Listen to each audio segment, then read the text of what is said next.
ये लड़की कहाँ जा रही है? अंदर जा रही हूँ। अंदर नहीं जाना, साइड में खड़ी हो जा। क्यों नहीं जा सकती? मेरे भैया भाभी रहते हैं। अंदर नहीं जा सकते। एक काम करो, तुम साइड में खड़े हो जाओ। साइड में खड़े हो जाओ। साइड में खड़े हो जा।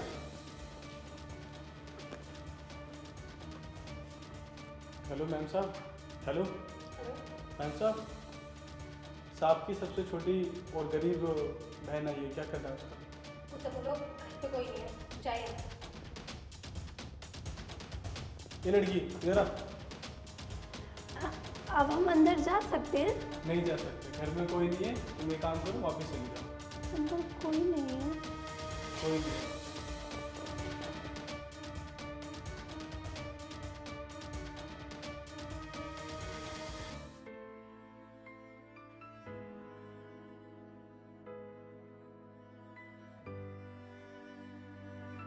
रूबी, भैया आप आ गए? तू यहाँ क्यों बैठी है? ऊपर गई थी, वो गार्ड साहब थे ना, उन्होंने बताया कि घर पे कोई नहीं है, तो वो नीचे ही वेट करने लगी। भाभी कहाँ है? भाभी नहीं आई? तेरी भाभी है तो घर पे? उस गार्ड ने ऐसा बोला? हाँ, उन गार्ड ने बोला कि कोई नहीं है। चल तू मेरे साथ। हाँ। मैडम जी, शायद शो नहीं है आज, और मैंने उस गरीब को ना लड़की को भगा दिया। ठीक है, और देखो चाय बिस्किट से काम नहीं चलेगा। आपने वादा किया था 500 रुपये दोगे, जब भी आएगी तब भगाना है उसे। ओए मोटे, मेरे घर में बैठ के चाय बिस्किट खा रहा है, और तेरी हिम्मत कैसे हुई मेरी बहन को घर से भगाने की? सब मैंने नहीं भगाया, इन्होंने कहा था तब मैंने भगाया उस लड़की को। निकल यहाँ से। और तू, तेरी हिम्मत कैसे हुई मेरी बहन को घर से भगाने की?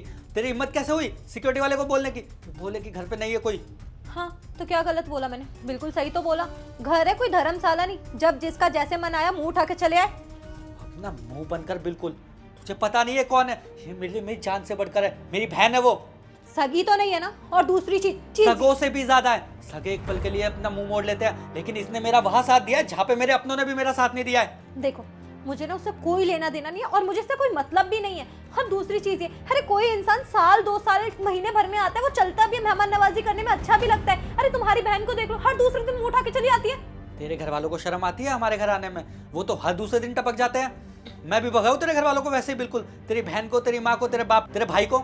वो मुझसे मिलने आते हैं यहाँ पे, ना कि तुम्हारी बहन की तरह खर्चा कराने आते हैं यहाँ पे। मेरी बहन भी यहाँ पे खर्चा कराने नहीं आती है।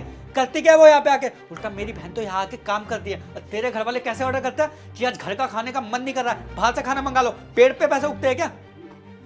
और तुम तो चुप ही रहो। हमारे बीच में ना इंटरफेयर करने की जरूरत नहीं है तुम्हें। आवाज नीचे करके बात कर मेरी बहन से, समझ आ रहा है? बिल्कुल सही बोल रही हूँ, गलत नहीं बोल रही हूँ। ये जब भी आती है पैसे ही मांगने आती है, और इस बार भी ये पैसे ही मांगने आई होगी, है ना? और पैसे ना फ्री के नहीं आते, पेड़ पे नहीं उगते, मेहनत करते हो तब जाके इस घर में पैसे आते हैं। मैं खुद अपनी की फैमिली बहन है। के लिए कमाता हूँ, अपने घर वालों के लिए कमाता हूँ, ना कि तेरे घर वालों के लिए। उल्टा तेरे घर वाले आते हैं हमेशा हाथ फैला के चंदा मांगने के लिए, जैसे कि कोई अनाथ आश्रम खोल रखा हो मैंने। तेरे बहन भाइयों को पालू, तेरे माँ बाप को पालू, एहसान कर रखा क्या उन्होंने मेरे ऊपर?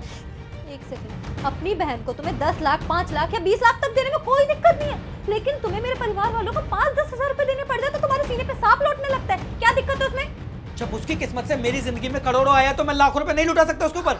इसकी किस्मत से तुम्हारी जिंदगी अच्छी हुई है। अरे जिसकी खुद की किस्मत फूटी है, जिसकी खुद की किस्मत सड़क पे रहने वाली है, वो किसी की जिंदगी में क्या खुशियां लेके आएगी?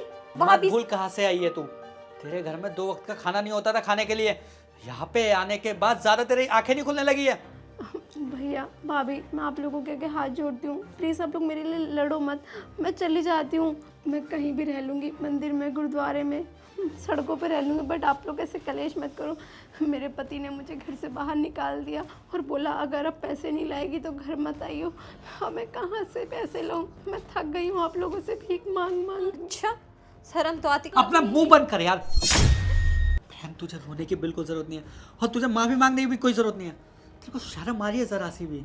यहाँ पे तेरे घर वाले अगर मेरी बहन की जगह पे होते ना, अभी बात का बतंगड़ बना रहे थे, ऐसे बोलते कि मैं उनके ऊपर चिल्ला रहा हूँ। और यहाँ मेरी बहन, तू उसको इतना उल्टा बोल रही है, फिर भी तेरे लिए ही बोल रही है, कह रही मेरे चक्कर में लड़ाई मत करो तुम लोग। लिसन, ये सब ना इसका दिखावा है, ये सच्चाई जानती है।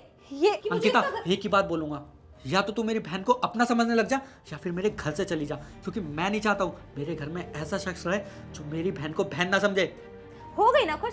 बाजार ले ढोल नगाड़े, यही चाहती थी ना तुम? क्योंकि खुद का रिश्ता टिका नहीं है तो हमारा रिश्ता खराब करने चली आई है। मुझे हाथ उठाने पे मजबूर मत करो अंकिता। भैया मैं आपके आगे हाथ जोड़ती हूँ, प्लीज बहन आप तुझे ऐसा मत हाथ करो। जोड़ने की बिल्कुल जरूरत नहीं है। मैं कह रहा हूँ अंकिता तुमसे, मेरी बहन वैसे ही बहुत परेशान है, उसको उसके ससुराल वालों ने तंग कर रखा है। थोड़ी सी बात तेरे भेजे में नहीं घुस रही क्या? अगर वही सब मैं तेरे साथ करूँ, तेरे घर वालों से बोलूँ कि मुझे दहेज चाहिए, तो तेरे घर वालों को कैसा लगेगा, तुझे कैसा लगेगा? लेकिन आकाश, इसके पति ने इसे घर से बाहर निकाल दिया। जानते हो क्यों? क्योंकि इसका पति जब इससे पैसे मांगता है, जितने मांगता है, ये यहाँ पे मुंह उठा के चली आती है और तुम भी दे देती हो, बस इसलिए। हाँ तो फिर मैं भी वही काम करता हूँ, तेरे घर वालों से दहेज मांगता हूँ, तब अच्छा लगेगा ना। बात बात पे तू भी जाएगी अपने घर में पैसे मांगने के लिए, और तेरे बाप को कभी अपने गांव की जमीन बेचनी पड़ेगी, तो कभी अपने शहर का मकान बेचना पड़ेगा, तब तेरे को मालूम पड़ेगा और तेरे बाप को मालूम पड़ेगा कि एक लड़की को जब घर से निकाला जाता है दहेज के लिए तो उस पर क्या बीतती है। भैया आप ऐसे इंसान नहीं हो, आप ऐसा मत करो। और रही बात आप दोनों के क्लेश की, मैं बस यहाँ रहने आई थी, मैं तंग हो गई थी उस इंसान से, उस घर से, उस घर के लोगों से। अब मुझे वहाँ नहीं जाना, अब मेरा तुम दोनों के सिवा कोई नहीं है, इसीलिए मैं कहीं नहीं जाना चाहती थी। बट अगर आप लोगों की लाइफ में इतनी तकलीफें हो रही हैं तो मैं अपनी ज़िंदगी खुद देख लूँगी, खुद रह लूँगी, और ऐसे कलेश मत करो। उस आदमी के पास तो बहन मैं तुझे वैसे भी नहीं जाने दूंगा। अब उससे मुलाकात सीधा कोर्ट में होगी, और यहाँ पे जो लोग हैं ना वो भी कान खोल के सुन ले। अगर उन्हें मेरे घर में रहना है तो मेरे तौर तरीकों से चलना पड़ेगा, मेरी बहन के साथ अच्छे से व्यवहार करना पड़ेगा, वरना गेट सामने है, जा सकते हैं और तलाक के पेपर भेज सकते हैं। मुझे कोई ज़रूरत नहीं ऐसे जीवन साथी की जो मुझे और मेरे परिवार को ना समझे। ठीक है, रह लेगी ये, मुझे कोई दिक्कत नहीं है। गुड, ऐसे ही समझदारों वाली हरकतें करोगी तो सुखी रहोगी। बहन तू बैठ यहाँ पे, मैं बाहर से कुछ लेके आता हूँ तेरे लिए। लिसन, इस घर में तुम्हें रहने दिया है वही बहुत बड़ी बात है। एक चीज कान खोल के सुनो, इस घर में तुम्हें रहना है ना तो इस घर के रूल और रेगुलेशन के साथ रहना होगा, और हाँ, घर के कामों में ना बराबर में हाथ बटाना होगा। और गलती से भी तुम्हारे भाई को ये पता नहीं चलना चाहिए, वरना तुम्हारी जिंदगी नर्क से बदतर बना दूंगी मैं। नहीं नहीं भाभी, मैं घर का सारा काम करूँगी और भैया को कभी कोई शिकायत नहीं करूँगी। बस आपने मुझे यहाँ रहने दिया, यही बहुत है। मैं उस घर से, उस घर के लोगों से तंग आ गई थी। अब मुझे क्या चाहिए? 2 वक्त की रोटी और सर पे छत, जो मिल गई मुझे यहाँ, और कोई दिक्कत नहीं। मैं सारा काम करूँगी। मैं कमरे में जाऊँ तो क्या मना करूंगी तो नहीं जाएगी ना? जाना। लेकिन हाँ, एसी चलाने की जरूरत नहीं है, बिल भरना हमारे बस की बात नहीं है, बिल ज्यादा आएगा।